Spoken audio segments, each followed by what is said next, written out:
नमस्कार साथियों, objective person धारा इन ओपीडी में आपका स्वागत है। अपने इससे पहले 16-17 क्लासें हो चुकी थी और आज 18वीं क्लास है फतेह बैच की। फतेह बैच चल रहा अपन ये पर्यावरण का रीट लेवल 1 प्री के लिए। और 18वीं क्लास में अपन आज करेंगे उपभोक्ता संरक्षण की आवश्यकता। इससे पहले अपन ने इसके जस्ट पहले जो पढ़ा था लघु एवं कुटीर उद्योग और अब है उपभोक्ता, इसके बाद सहकारी। ये अभी भी तीसरी इकाई चल रही है, शॉर्ट चल रहे हैं। चले शॉर्ट में ही निपटा रहे हैं। पहले उपभोक्ता किसे कहते हैं? सबसे पहले तो उपभोक्ता होता क्या है, उपभोक्ता के बारे में उपभोक्ता को क्या क्या जानकारी रखना चाहिए, क्या क्या उनके कर्तव्य है, दायित्व क्या क्या है, इनके बारे में आज इस क्लास में चर्चा करेंगे। तो लास्ट तक बने रहिए क्लास में। ओके, देखो उपभोक्ता क्या? उपभोक्ता वह व्यक्ति होता है जो मूल्य देकर वस्तुएं खरीदता है। क्या करता है? कोई भी मूल्य देकर कोई चीज खरीदता है, पैसे देकर कोई चीज खरीदता, वह उपभोक्ता है। एवं या सेवा प्राप्त करता है, या तो वस्तु खरीदता है या फिर सेवा करता है। कैसे करता है? मूल्य देकर वस्तु खरीदता है या सेवा प्राप्त करता है। अब बात रही कि अगर आगे वापस बेचता तो वो उपभोक्ता में नहीं आता। ठीक है, कि कोई चीज खरीदी और वापस बेचती, वो उपभोक्ता में नहीं। हाँ, आगे देखो, विश्व में सर्वप्रथम उपभोक्ता अधिकार अधिनियम लागू कब हुए थे? विश्व में, विश्व की बात कर रहे हैं। सबसे पहले विश्व में कब लागू हुए? तो विश्व में लागू हुए 15 मार्च 1962। कब हुए? 15 मार्च 1962 को। कहां हुए थे? यूएसए यानी अमेरिका में। कहां हुए थे? अमेरिका में। ये ध्यान रख लेना, ये ऐसे सवाल ही आएंगे, सीधे सीधे सवाल ही आते हैं। विश्व में सर्वप्रथम उपभोक्ता अधिकार अधिनियम कब लागू हुए? 15 मार्च 1962 को यूएसए में। अब बात करें 15 मार्च की, तो देखो अपन के विश्व उपभोक्ता दिवस, कौन सा? विश्व उपभोक्ता दिवस कब मनाया जाता है? ये भी 15 मार्च को ही विश्व उपभोक्ता दिवस, यह है 15 मार्च। 15 मार्च को विश्व उपभोक्ता दिवस मनाया जाता है। ध्यान रखना, 15 मार्च को विश्व उपभोक्ता दिवस मनाया जाता है। अब रही बात थीम की। अब जब विश्व उपभोक्ता दिवस मनाया जाता है, ये अपन ने पढ़ लिया, तो थीम भी पढ़ लेते हैं। थीम 2024, थीम 2024 की।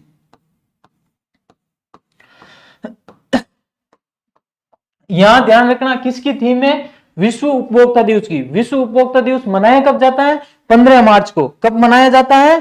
15 मार्च को। और 15 मार्च 2024 की जो थीम है उसके बारे में चर्चा कर लेते हैं।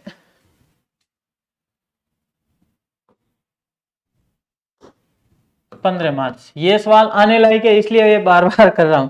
ठीक है, हाँ, थीम क्या हो जाएगी? उपभोक्ताओं के लिए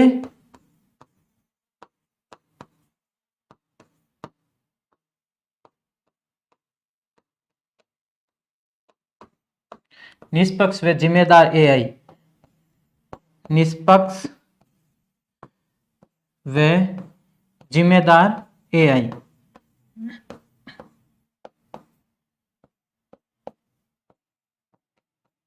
तो ये ध्यान रखना, ये है विश्व उपभोक्ता दिवस 2024 की थीम। यहां तो हो गया विश्व उपभोक्ता दिवस कब मनाया जाता है? 15 मार्च को। विश्व उपभोक्ता दिवस 15 मार्च को। सर्वप्रथम विश्व में उपभोक्ता अधिकार के लिए अधिनियम कब लागू हुआ? 15 मार्च 1962 को। कहां से? यूएसए में। प्रयास यूएसए से ही किया गया। प्रयास कहां से किया गया? यूएसए से किया गया। अब देखो बात यूएनओ मार्गदर्शिका। यूएनओ ने एक मार्गदर्शिका जारी की थी उपभोक्ताओं के लिए। किसके लिए? उपभोक्ता संरक्षण से संबंधित यूएनओ ने एक मार्गदर्शिका जारी की। कब की? वो की है 9 अप्रैल। कब? 9 अप्रैल 1985 को। कब की? 9 अप्रैल 1985। और इसी मार्गदर्शिका में यूएनओ ने उपभोक्ताओं के हितों से संबंधित 7 अधिकार, कितने 7 अधिकार निर्धारित किए। ये ध्यान रखना, ये यूएनओ ने जारी किए। किसने? यूएनओ ने। किसमें? इस मार्गदर्शिका में। यूएनओ जो मार्गदर्शिका है जिसको 9 अप्रैल 1985 में जारी किया गया, उसमें कितने अधिकार दिए? तो उसमें 7 अधिकार दिए। कितने अधिकार दिए? 7। ध्यान रखना आगे और अधिकार आएंगे, इसलिए पहले ही ध्यान रखना यूएनओ मार्गदर्शिका में कितने अधिकार है? 7 अधिकार।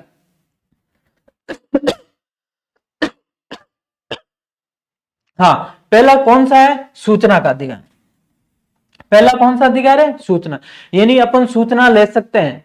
कोई भी वस्तु खरीदते हैं, अपन कोई भी वस्तु खरीदते हैं तो वस्तु का माप क्या है, उसकी गुणवत्ता कैसी है, उसके जो मार्क लगे हुए कि नहीं है, जो अपन के होते हैं ना मानकीकृत, वो लगे हुए कि नहीं है, इसमें एमआरपी से ज्यादा रेट ले रहा कि नहीं ले रहा, इसके बारे में अपन सूचना प्राप्त कर सकते हैं।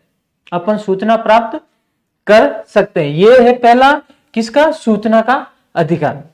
वस्तु खरीदते समय अपन पूछ लेते हैं, ठीक है, कोई भी, कि इसकी गुणवत्ता कैसी होगी, गुणवत्ता अच्छी है कि नहीं है, इसका मूल्य क्या है, मूल्य ज्यादा तो नहीं लगाना, ये सारी चीजें इसमें अपन जान सकते हैं। ये अपन का क्या है? अधिकार। ये यूएनओ ने कहा। फिर है सुरक्षा का अधिकार। सुरक्षा का अधिकार, कोई चीज अपन खरीदते हैं, कोई भी चीज अपन खरीदते हैं तो वो अपने जीवन के लिए असुरक्षित नहीं है, यानी हानिकारक नहीं होनी चाहिए। क्या नहीं होनी चाहिए? जीवन के लिए हानिकारक नहीं होनी चाहिए। इस चीजों का अपन को क्या है? इसमें अधिकार है। फिर है सुनवाई का अधिकार। किसका अधिकार है? तीसरा है सुनवाई का अधिकार। तीसरा अधिकार कौन सा हो गया? हाँ, सुनवाई का अधिकार, सीधी बात है, सुनवाई कर सकते हैं। अगर अपन ने यहाँ कोई भी सूचना तो अपन ने प्राप्त कर ली कि ये चीज ये है, उसके बावजूद भी कोई चीज खराब निकलती है, कोई भी चीज खराब निकलती है, तो उसकी सुनवाई अपन कर सकते हैं। उसके लिए अपन सुनवाई भी करवा सकते हैं। सुनवाई के लिए भी 3 स्टेप दे रखे हैं। सर्वप्रथम जिला जो मंच है उसमें जाएंगे, जिला मंच से फिर राज्य मंच में, राज्य मंच से भी आप संतुष्ट नहीं हो तो राष्ट्रीय मंच में, और फिर भी संतुष्ट नहीं हो तो सुप्रीम कोर्ट। तो है ही ये ऑप्शन, ठीक है।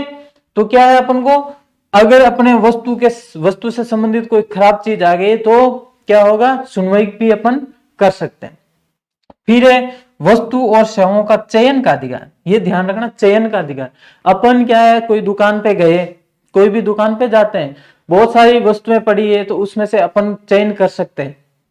मानो शूज खरीदने जा रहे हो आप, तो शूज वाली दुकान में बहुत सारे शूज मिलेंगे, ठीक है, उसमें से अपन अपने मन पसंद का चयन कर सकते हैं, अपने मन पसंद का चयन कर सकते हैं। ये भी अपने अधिकार है। फिर है क्षतिपूर्ति का अधिकार। क्षतिपूर्ति क्या है? अगर किसी चीज से कोई आपको हानि पहुंची, किसी चीज से अगर आपने कोई चीज खरीदी है और उससे आपको हानि पहुंची है, तो आप कैश लगाकर जो हानि पहुंची है उसकी क्षतिपूर्ति करवा सकते हो। ये भी अपने अधिकार यूएनओ ने दे रखा। क्या कर रखा है? यूएनओ ने ये अधिकार दे रखा। फिर है स्वच्छ पर्यावरण का अधिकार, और लास्ट है उपभोक्ता शिक्षा का अधिकार, यानी उपभोक्ताओं को शिक्षित करने का भी अधिकार। तो ये है मुख्य। इसमें एक चीज ये ध्यान रखना, पहली चीज विश्व उपभोक्ता दिवस, पहला और बहुत इंपॉर्टेंट चीज है। और 2024 की थीम भी पूछ सकते हैं, 2024 की थीम भी, अभी ये प्रचलन बहुत ज्यादा चल रहा है थीम का, तो ध्यान रखना आपके करंट में जो भी दिवस आ रहा है उनकी थीम याद रखते रहना, क्योंकि ये प्रचलन ज्यादा ही चल रहा है, ये थीम बीच में से पूछ ही लेते हैं। तो अपन विश्व उपभोक्ता दिवस की थीम भी याद कर लेते हैं, उपभोक्ताओं के लिए निष्पक्ष व जिम्मेदार एआई, ठीक है। यूएनओ ने मार्गदर्शिका कब जारी की? 9 अप्रैल 1985 को, ठीक है, हो गया। हाँ, बढ़े आगे। ये तो था विश्व में प्रयास, यानी वैश्विक स्तर पर प्रयास। वैश्विक स्तर पर सर्वप्रथम यूएसए ने प्रयास किया था। ठीक है, कब किया था? 15 मार्च 1962 को कर लिया था। अब भारत में कब हुआ था? तो देखो, भारत में उपभोक्ता आंदोलन की शुरुआत, भारत की बात कर ले तो भारत में 1966 में सर्वप्रथम उपभोक्ता के लिए आंदोलन शुरुआत हुआ था। और किसने? जेआरडी टाटा के नेतृत्व में। किसके? जेआरडी टाटा के नेतृत्व में 1966 में आंदोलन शुरू हुआ। ठीक है, तो ये तो ध्यान रखना, आंदोलन की शुरुआत 1966 में हो गई। कहां से हुई थी? तो ये ध्यान रखना, महाराष्ट्र से।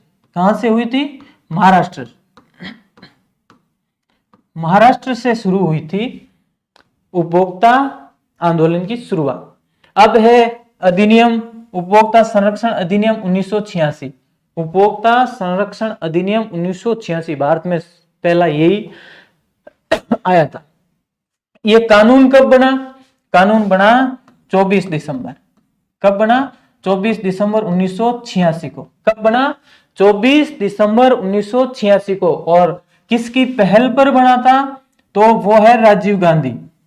किसकी पहल पर? राजीव गांधी के प्रयासों से बना। ठीक है, कौन सा कानून? उपभोक्ता संरक्षण अधिनियम 1986। कब बना? कानून कब बना? 24 दिसंबर 1986 को। और लागू कब हुआ? तो लागू हुआ वो है 15 अप्रैल। कब? 15 अप्रैल 1987 को।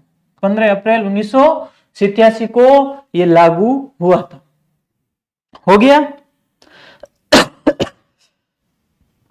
कानून बना 24 दिसंबर 1986। किसके प्रयासों से? राजीव गांधी के प्रयासों से। लागू कब हुआ? मेन चीज यही ध्यान रखना। अगर आपके सीधा सवाल यहां आता है कि उपभोक्ता संरक्षण अधिनियम 1986 कब लागू हुआ, कब लागू हुआ, तो आपको लिखना 15 अप्रैल 1987। ठीक है, कब बना कानून? कब बना? तो 24 दिसंबर 1986। अब 24 दिसंबर क्या है?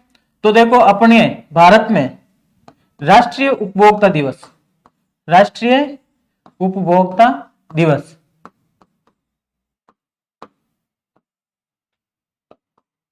अगर यह सवाल आ जाए कि राष्ट्रीय उपभोक्ता दिवस कब मनाया जाता है, तो वो है 24 दिसंबर। कब है? 24 दिसंबर। पहले अपन ने बात कर ली विश्व उपभोक्ता दिवस कब मनाया जाता है? 15 मार्च को। राष्ट्रीय उपभोक्ता दिवस कब मनाया जाता है? 24 दिसंबर। कब मनाया जाता है? 24 दिसंबर को। ये दोनों चीजें याद हो जानी चाहिए। सीधी सीधी यहां से सवाल टपक सकते हैं सीधे सीधे, क्यों? जब सीधे सवाल पूछेंगे तो यही टपकेंगे। फिर आता है अपने उपभोक्ता संरक्षण अधिनियम 2019। उपभोक्ता संरक्षण अधिनियम 2019, इसने 1986 वाले अधिनियम का स्थान लिया था। इसने 1986 वाले अधिनियम का स्थान लिया था। तो थोड़ी मोटी मोटी इनकी चर्चा कर लेते हैं। ये लोकसभा में कब पारित हुआ?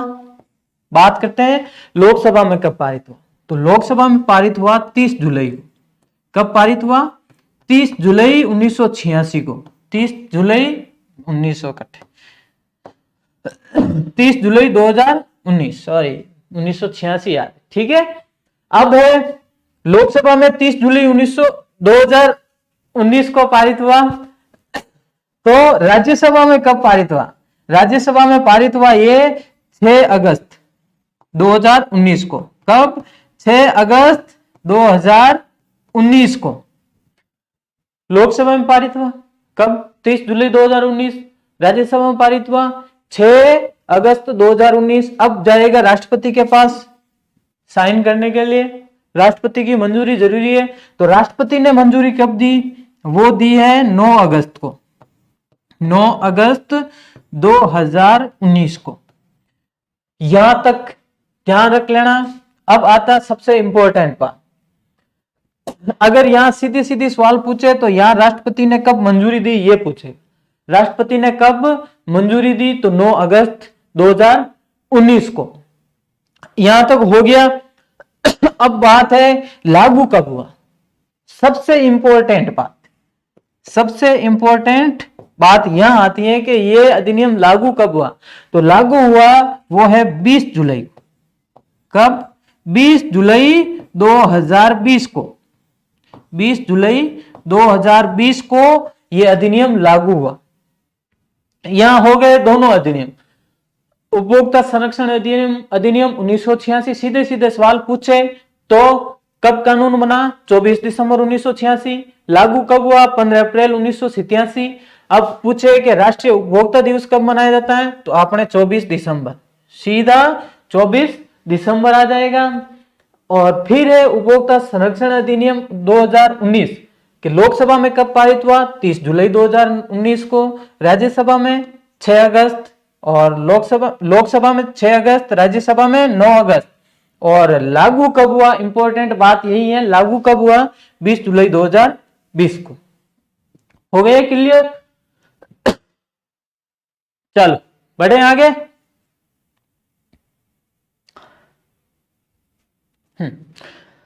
अब देखो कोपरा, कोपरा यानी वही एक्ट 1986 और 2019 में उपभोक्ताओं को कितने अधिकार दिए? 6 अधिकार। कितने अधिकार दिए थे? 6।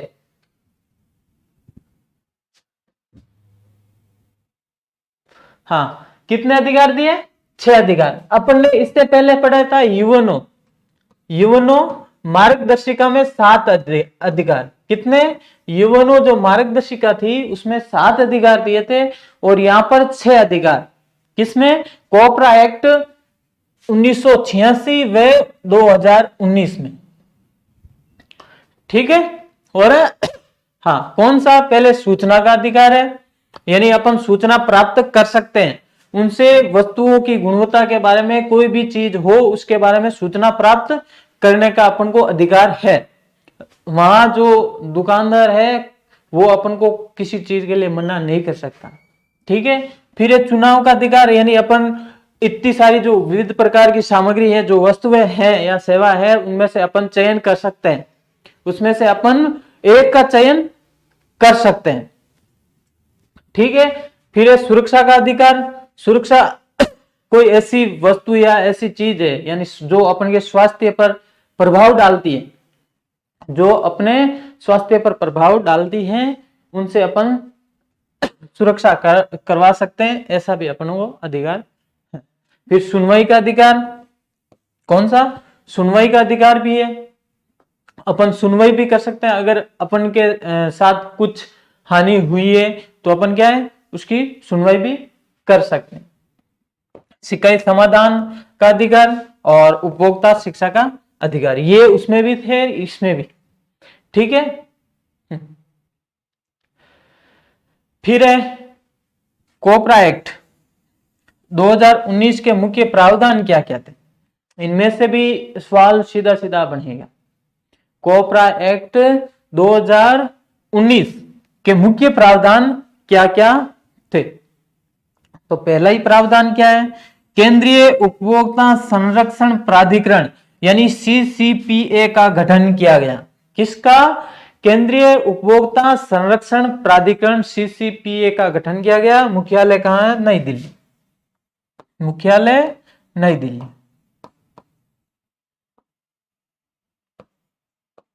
ठीक है?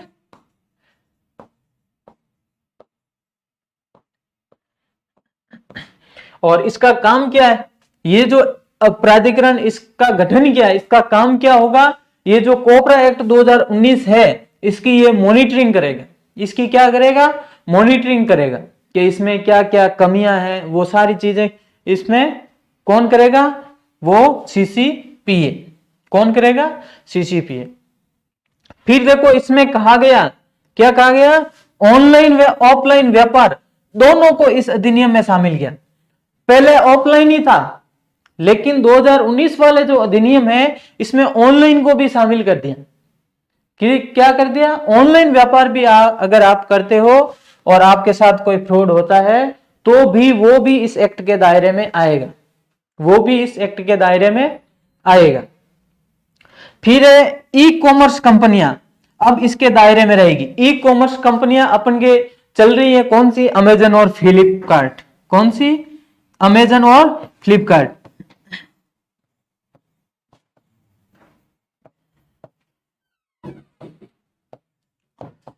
ये जो कंपनियां हैं वो भी इस दायरे में आएगी। किसमें? कोपरा एक्ट 2019 के दायरे में इनको भी शामिल कर लिया गया। ठीक है। और जो 1986 वाले अधिनियम था उसमें ये सब शामिल नहीं थे। 1986 वाले अधिनियम में ये शामिल नहीं थे और 2019 में जो अधिनियम आया है उसमें ये सारे प्रावधान किए गए। ठीक है, बढ़े आगे। चल, हाँ, आगे है भ्रामक विज्ञापनों के लिए दंड का प्रावधान भी। ध्यान रखना, भ्रामक विज्ञापन अगर किया है तो उसके लिए दंड का भी प्रावधान है। तो देखो मिलेगा कितनी सजा, कितनी मिलेगी। अगर आप पहली बार प्रचार कर रहे हो, भ्रामक प्रचार पहली बार कर रहे हो, प्रथम बार करोगे तो आपको कितना? 10 लाख, 1 लाख। क्या?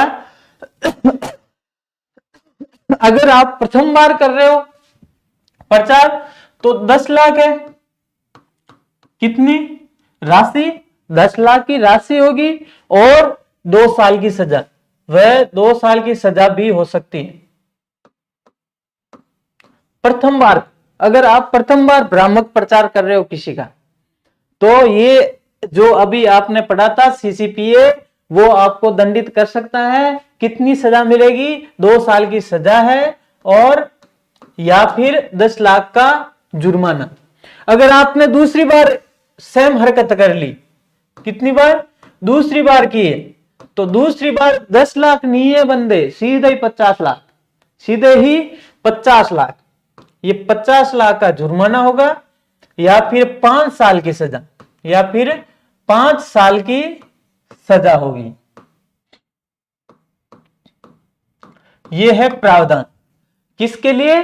भ्रामक विज्ञापन कर लिया उसके लिए। ठीक है, प्रथम बार किया तो 10 लाख व 2 साल की सजा, और दूसरी बार अगर आपने कर दी सेम हरकत तो आपको कितना? 50 लाख व 5 साल की सजा। 50 लाख तो जुर्माना हो सकता है, 5 लाख तक की सजा हो सकती है। ठीक है, अब इसमें और प्रावधान क्या हुआ? कंपनियों की शिकायत मुख्यालय से अलग स्थान पर दर्ज की जा सकती है। जो 1986 में अधिनियम था उसमें यह सिस्टम था कि जो कंपनियों की शिकायत है वो संबंधित इलाके में ही की जा सकती थी, संबंधित इलाके में की जा सकती थी, लेकिन अब मुख्यालय से अलग जगह पे आप शिकायत दर्ज करवा सकते हो। ये इसमें प्रावधान किया। इसके अलावा एक और चीज आई है, उपभोक्ता विवाद निवारण आयोग CDRC का गठन किया गया। किसका? उपभोक्ता विवाद निवारण आयोग। ठीक है, हाँ। फिर देखो वस्तुओं व सेवाओं के उत्तरदायित्व तय किए गए। क्या किए गए? वस्तुओं और सेवाओं के उत्तरदायित्व भी इसमें तय किए गए। ठीक है, अब CDRC का गठन कितने स्तर पर? 3 स्तर पर किया गया। CDRC का गठन 3 स्तर पर किया गया।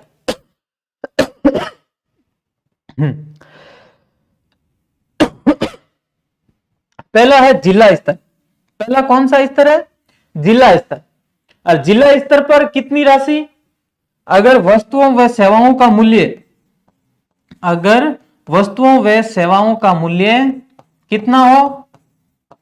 1 लाख नहीं 1 करोड़, सॉरी, सेवाओं का मूल्य 1 करोड़ तक हो। कितना? 1 करोड़ तक हो। कितना? 1 करोड़ तक। वस्तुओं व सेवाओं का मूल्य अगर 1 करोड़ तक है तो वो जिला स्तर। कहां पर? जिला स्तर पर इसका निवारण किया जाए। अगर आपके पास, हालांकि स्टेप बाय स्टेप चढ़ना पड़ता था, लेकिन अगर आपके पास सीधे ही 1 करोड़ से अधिक है, कितना? वस्तुओं व सेवाओं का मूल्य 1 करोड़ से अधिक है, तो वो सीधा कहां जाएगा? राज्य स्तर पर। अगर आपके वस्तुओं व सेवाओं का मूल्य कितना? 1 करोड़ से अधिक, 1 करोड़ से 10 करोड़ के बीच है। कितना? 1 से 10 करोड़ के मध्य है, तो किस में जाएगा? राज्य स्तर। किसमें? राज्य स्तर। कहां पर किया जाएगा? इसका निवारण राज्य जो मंच है वहां पर किया जाएगा। हाँ, और 10 करोड़ से अगर अधिक है, कितने? 10 करोड़ से भी अधिक है तो वो कहां जाएगा? राष्ट्रीय स्तर पर। कहां जाएगा? राष्ट्रीय स्तर। 10 करोड़ से अधिक। अगर वस्तुओं व सेवाओं का मूल्य 10 करोड़ से अधिक है तो वो सीधे राष्ट्रीय स्तर पर। कहां पर? सीधे राष्ट्रीय स्तर पर उसकी शिकायत का निवारण कराने जाएगा। ठीक है, हो गया।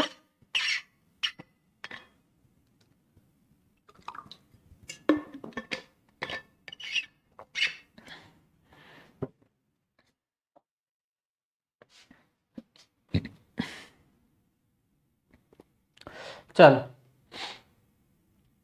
अब इसे देखो, ये है क्या है? प्रोविजन, प्रावधान। अब इसमें दोनों में प्रावधान क्या क्या थे? एक तरफ है एक्ट 1986, एक तरफ है एक्ट 2019। अब इन दोनों में क्या क्या प्रावधान? अब हमारे साहब अंग्रेजी था, अपन पूरी अंग्रेजी है अड्डा तो है। अब प्रावधान करा ज्ञान तो ध्यान रखो। देखो, सबसे पहले यहां किसी प्रकार का रेगुलेटर नहीं था, यानी यहां किसी प्रकार का नियामक नहीं था, लेकिन यहां पे आते ही आपको एक नया नियामक, अभी अपन ने पढ़ा था सीसीपीए, किसमें? 2019 के एक्ट में सीसीपीए को का गठन किया गया। यहां किसी प्रकार का कोई प्रावधान नहीं था, किसमें? 1986 वाले एक्ट में। अब कंज्यूमर कोर्ट की बात करें तो यहां देखो क्या कह रहा है? कंप्लेंट कुड बी, मैंने कम की ठीक है, हाँ, filed in a consumer court where the sellers, सामने देखना पाए, हाँ, डिपेंडेंट ऑफिस इज लोकेटेड। अब अपन ने अभी जो बात की है वही है, यानी जो लास्ट में अभी चर्चा की थी कि अगर आपकी कोई शिकायत है तो 1986 के एक्ट में तो आप जहां आपका निवास है वहीं कर सकते थे शिकायत, लेकिन 2019 में क्या है? देखो, complaint can be filed in consumer court where the complaint, ये फिर वही क्या, हाँ, रिसाइड्स और वर्क, यानी ये क्या है? कंप्लेन कहीं पे भी कर सकते हो जहां आप कार्य कर रहे हो। कंप्लेन जहां आप कार्य कर रहे हो वहां पे भी कर सकते हो। अब प्रोडक्ट लाइबिलिटी, यानी प्रोडक्ट का क्या उत्तरदायित्व, यहां पर कोई प्रावधान नहीं था। यहां कोई प्रावधान नहीं था, नो प्रोविजन, सीधा ही कह दिया कोई प्रावधान नहीं। ठीक है, consumer could approach to civil court but not consumer court, यानी जो उपभोक्ता था वह कहां जा सकता था? सिविल कोर्ट में जा सकता था, लेकिन कंज्यूमर कोर्ट नहीं जा सकता। ठीक है, फिर यहां देखो, यहां consumer can seek compensation for harm called by the product और सर्विस। अगर आप किसी वस्तु और सेवा से आपको क्षति हुई है या फिर हानि पहुंची है तो उसका क्या कर दिया जाएगा? मुआवजा दिया जाएगा, यानी क्षतिपूर्ति दी जाएगी। ये इसमें प्रावधान किसमें? 2019 वाले में। अब ये अभी अपन ने ये तो पढ़ ही लिया है, ये तो पढ़ लिया है। क्या है? यहां कम दिख रहा है, सामने देख रहा, हाँ, प्यूक्यूनरी ज्यूरिसडिक्शन। अब इसमें क्या है? क्षेत्राधिकार, यानी कहां तक, अगर आप धन कहां तक है आपका क्षेत्राधिकार वहां तक देखो, तो जिला या डिस्ट्रिक्ट, जिला में है कहां तक? अगर आपके पास धन 1 करोड़ तक है, कितना? 1 करोड़ तक है, 1 करोड़ तक का मामला है आपके पास, तो आप कहां जाओगे? डिस्ट्रिक्ट, जिला मंच। और 1 करोड़ से 10 करोड़ है तो कहां जाओगे? राज्य मंच में। और 10 करोड़ से अधिक है, अब 10 करोड़, तो आप जाओगे नेशनल, यानी राष्ट्रीय मंच पर। ओके, ई कॉमर्स में अभी अपन ने पढ़ लिया था, पिछले में जो पढ़ा था ना, यहां ई कॉमर्स के बारे में कोई प्रावधान नहीं था, यहां ई कॉमर्स के बारे में कोई प्रावधान नहीं था। और यहां कह रहे हैं देखो, all rules of direct selling extended to the e commerce, यानी सारी चीजें आप बेच सकते हो, सभी रूल यह।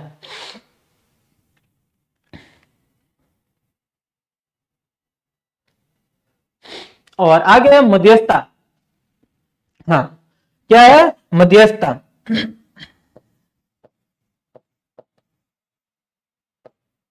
मेडिसन सेल्स, मध्यस्थता, यहां कोई लीगल प्रावधान नहीं था, सीधा कह रहा है नो लीगल प्रोविजन, न कोई भी प्रावधान नहीं था। यहां देखो, court can refer settlement through मेडिएशन, यानी मध्यस्थता के संबंध में क्या करती है कोर्ट? पहले तो उपभोक्ता और जो विक्रेता उनके मध्य मध्यस्थता की कोशिश करती है ताकि मामला कोर्ट तक कम पहुंचे। ये किसमें था मध्यस्थता का प्रावधान? 2019 के एक्ट में। ये भी यहां ध्यान रखना, ये मध्यस्थता वाला मध्यस्थता का प्रावधान भी था, अपन ने वहां पढ़ा नहीं।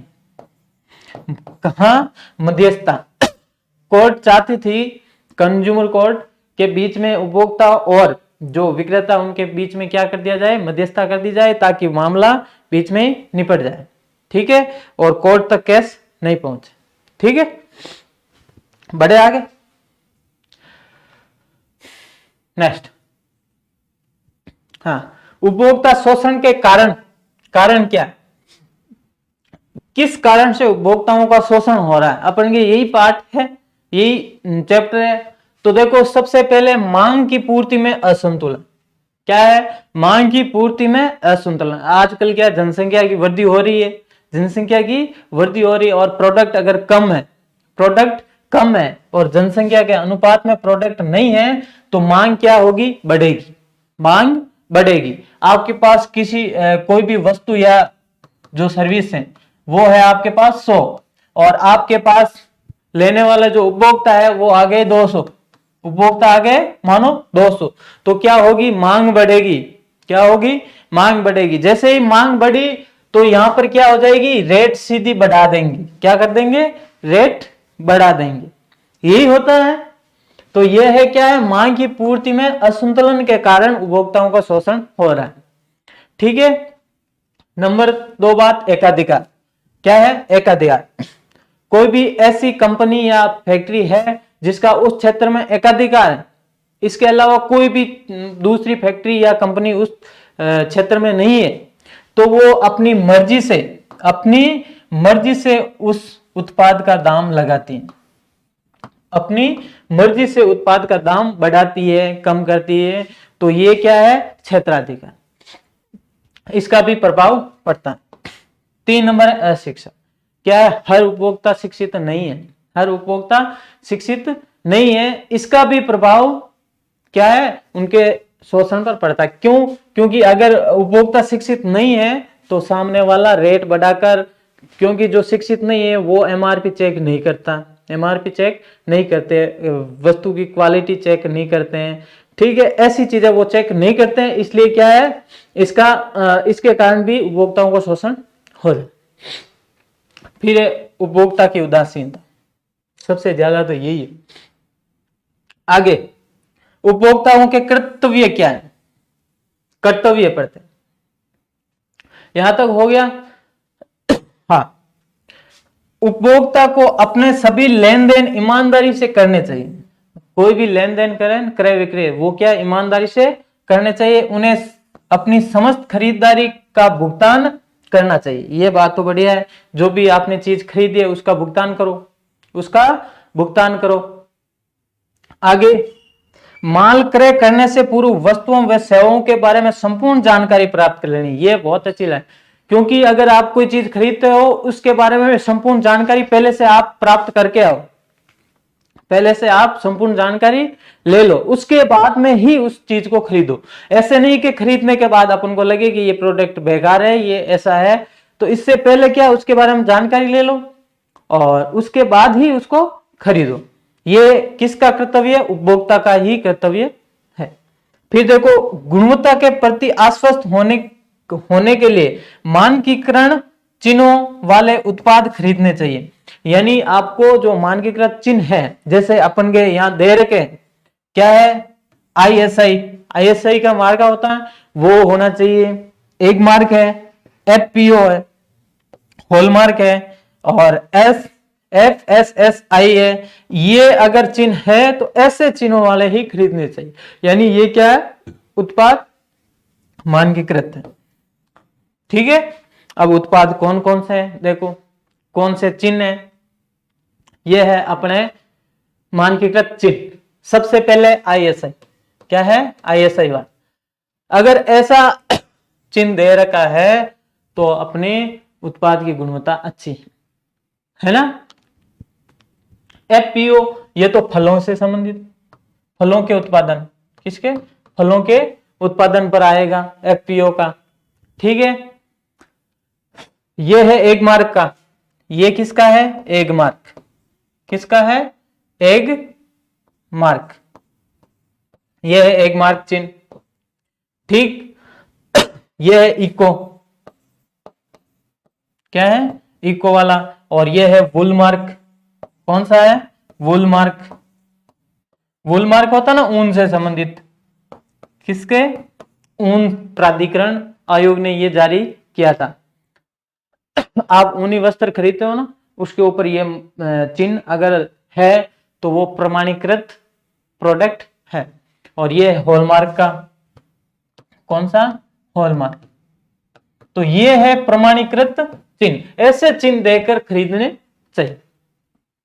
कोई भी वस्तु अगर खरीदते हो तो ये एग मार्क वाला, ISI वाला, ये तो विशेष तौर से होता ही है। ठीक है, हाँ आगे देखो। वस्तु के विज्ञापन में बताई गई विशेषताओं का यथार्थ स्थिति में मिलान कर गारंटी व वारंटी की शर्तों को ठीक से समझकर माल क्रय करें। माल खरीदते हो आप तो देखो विज्ञापन जो आप दे के आते हो, जो विज्ञापन आप देकर आते हो उसमें जो चीज बताई गई है, उसमें जो चीज बताई गई है वो कि वो स्थिति में है या नहीं है, वो की स्थिति में है या नहीं है, ये आप मिलान करो। कि सर एप्पल तो अपन के एप्पल फोन खरीदते हैं उसमें तो मिलान का आवश्यकता ही नहीं पड़ती है, वो तो खोलने ही नहीं देते हैं, तो वो अलग चीज है। लेकिन अगर दूसरी चीज है तो उसको क्या करो, पहले मिलान करो। और फिर देखो गारंटी और वारंटी की शर्तें ऊपर लिखी, ये अपन चेक करते ही नहीं, ये अपन बहुत कम चेक करते हैं। गारंटी और वारंटी की उसमें शर्तें लिखी हुई होती, ठीक है। उसके बाद जब अपन का कोई प्रोडक्ट बिगड़ गया उसके बाद अपन चेक करते हैं कि अपन के जो ये प्रोडक्ट है इसकी वारंटी थी, गारंटी तो कम ही होती है, वारंटी थी, ठीक है। ऐसी शर्तें देखकर ही किसी जो वस्तु है उसका क्रय करना चाहिए, उस वस्तु को खरीदना चाहिए। फिर देखो खरीदे हुए माल की रसीद या बिल अवश्य ले, यह चीज ध्यान रखना, खरीद आपने कोई भी चीज खरीदी है उसका बिल जरूर लें। बिल की आवश्यकता कब पड़ती है, जब आपका कोई भी जो वस्तु आपने खरीदी है वो खराब हो जाती है, वो प्रोडक्ट खराब हो जाता है तो आप आगे कैश करना चाहते हो तो उसमें ये काम आती है। पर आजकल क्या है, ये बिल लेते ही नहीं, GST के चक्कर में ये बिल नहीं लेते, नहीं ले रहे ना, तो ये आप पे ही उपभोक्ता के लिए ही घाटा। ठीक है, आगे देखो, खरीदारी से पहले उपभोक्ताओं को विभिन्न दुकानों और बाजारों में उपलब्ध वस्तुओं के विभिन्न ब्रांडों और विशेषताओं का पता लगाने के लिए बाजार का सर्वेक्षण करना चाहिए। ये काम तो महिलाएं करती है, ये काम सबसे ज्यादा महिलाएं करती है। कोई भी वस्तु या चीज खरीदती है तो 4-5 दुकानों पे पहले जाएगी और उसके बाद में देखेगी कि वो दुकान वाला कम में दे रहा था, जो पिछली दुकान वाला था वो कम में दे रहा था और अच्छी क्वालिटी वाला दे रहा था, चाहे वो क्वालिटी मत, लेकिन क्या है, दाम गिराने के लिए ये प्रोडक्ट अपना लेते हैं, ये आइडिया अपना लेते हैं। ये था अपन के उपभोक्ताओं के दायित्व, यानी अपन उपभोक्ता है तो अपन के क्या क्या दायित्व बनते हैं वो ध्यान में रखने चाहिए। अब है राजस्थान राज्य उपभोक्ता संरक्षण आयोग, क्या है, राजस्थान राज्य उपभोक्ता संरक्षण आयोग। इसका गठन कब हुआ, 26 मई 1988 को। गठन कब हुआ, 26 मई 1988 को। इसका मुख्यालय कहां पर है, जयपुर में। कहां है, जयपुर में। और इसकी खंडपीठ कहां है, जोधपुर। कहां है, जोधपुर में। जयपुर में इसका मुख्यालय है और खंडपीठ इसकी जोधपुर में। प्रथम अध्यक्ष बात करें तो वो है श्री कृष्णमल लोढ़ा। कौन थे, श्री कृष्णमल लोढ़ा। आगे देखो, उपभोक्ता शिकायत निवारण प्रकोष्ठ, इसकी स्थापना, इसका गठन कब हुआ? इसका गठन हुआ फरवरी 2002 में, सॉरी, कब हुआ? फरवरी 2002 में इसका गठन हुआ। किसका? उपभोक्ता शिकायत निवारण प्रकोष्ठ का। और उपभोक्ता हेल्पलाइन यह है 1800 4000, ठीक है, यह है उपभोक्ता हेल्पलाइन नंबर। हो गया यहां तक? चल,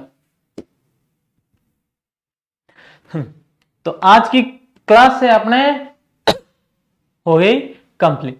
तो ये है आपके रीट पात्रता के लिए टेस्ट सीरीज, रीट पात्रता परीक्षा के लिए टेस्ट सीरीज। किस पे? जीजीडी ऐप आपको डाउनलोड करना है और उसमें आपको ये सारी टेस्ट सीरीज मिल जाएगी। अगर आप अंग्रेजी की प्रैक्टिस करना चाहते हो, अंग्रेजी की प्रैक्टिस करना चाहते हो अलग से, तो वो 51 रुपए में। और देख लो बहुत लैंग्वेज, यह सबसे ज्यादा लोचा यही पड़ता है कि एक लैंग्वेज दे दी 51 रुपए। 51 रुपए में तो है ही नहीं कोई टेस्ट सीरीज। ये इंग्लिश जो है वो 51 रुपए में, और बहुत लैंग्वेज, दोनों ही लैंग्वेज, फर्स्ट लैंग्वेज भी मिलेगी, सेकंड भी मिलेगी, ध्यान रखना। और यह है मनोविज्ञान का, मनोविज्ञान की जो टेस्ट सीरीज है वो सिर्फ 60 रुपए में। कितनी है? 60 रुपए में। फिर है हिंदी, हिंदी भी देखो दोनों लैंग्वेज मिलेगी आपको, वो मिलेगी 51 रुपए में। कितने? 51 रुपए में दोनों ही लैंग्वेज, दोनों ही लैंग्वेज। फिर इधर आता है कॉम्बो, कॉम्बो फर्स्ट, इसमें देखो एसएसटी का पार्ट 1 व पार्ट 2 पूरा मिलेगा। साइको भी है, इंग्लिश भी है, साइको भी है, इंग्लिश भी है कितने में? 165। और ये सारे व्याख्यात्मक है, सारे व्याख्यात्मक, व्याख्या एकदम व्यवस्थित मिलेगी इन सारे में। फिर एक कॉम्बो 2 में क्या मिलेगा आपको? एसएसटी मिलेगी, एसएसटी के दोनों पार्ट, और साइको और हिंदी। या थी अंग्रेजी या थी हिंदी। अगर आपके पास अंग्रेजी है तो ये टेस्ट खरीद सकते हो, अगर आपके पास हिंदी है तो ये खरीद सकते हो। इसके अलावा कॉम्बो थर्ड, कॉम्बो थर्ड में क्या है? हिंदी, साइको और अंग्रेजी, ये तीनों ही क्या है? हिंदी है, साइको है और अंग्रेजी। ये है 125, 125 में। फिर ये तो आप देख ही रहे हो, ये तो मैं 2-3 दिन से बता ही रहा हूं। कौन सी है? ये है पार्ट 1 51 में, ठीक है, भूगोल, शिक्षा शास्त्रीय मुद्दे और इतिहास और राज्य व्यवस्था 51 में। अगर दोनों कॉम्बो में लेना चाहते हो तो 85 में, दोनों कॉम्बो में भी प्राप्त है, वो है 85 में, ठीक है। और नीचे है अपना लेवल 1 का, लेवल 1 का भी ध्यान रखना, लेवल 1 का, ठीक है। ये है ईवीएस कॉम्बो, इसमें ईवीएस आएगी, साइको आएगी और हिंदी आएगी। ईवीएस, साइको, हिंदी कितने में? 151 में। कॉम्बो 2 में ईवीएस, साइको और अंग्रेजी, ये भी 151, ठीक है, हो गई। और रीट लेवल 1 के लिए पर्यावरण की जो है वो 75 में, कितनी? 75। तो ये थी अपन के टेस्ट सीरीज के बारे में थोड़ी सी चर्चा। और आज अपन ने उपभोक्ता संरक्षण पढ़ लिया है, और लास्ट 3 का जो लास्ट चैप्टर है वो सहकारिता। तो मिलते हैं अगली क्लास में अगले चैप्टर के साथ, तब तक के लिए राम राम, जय हिंद।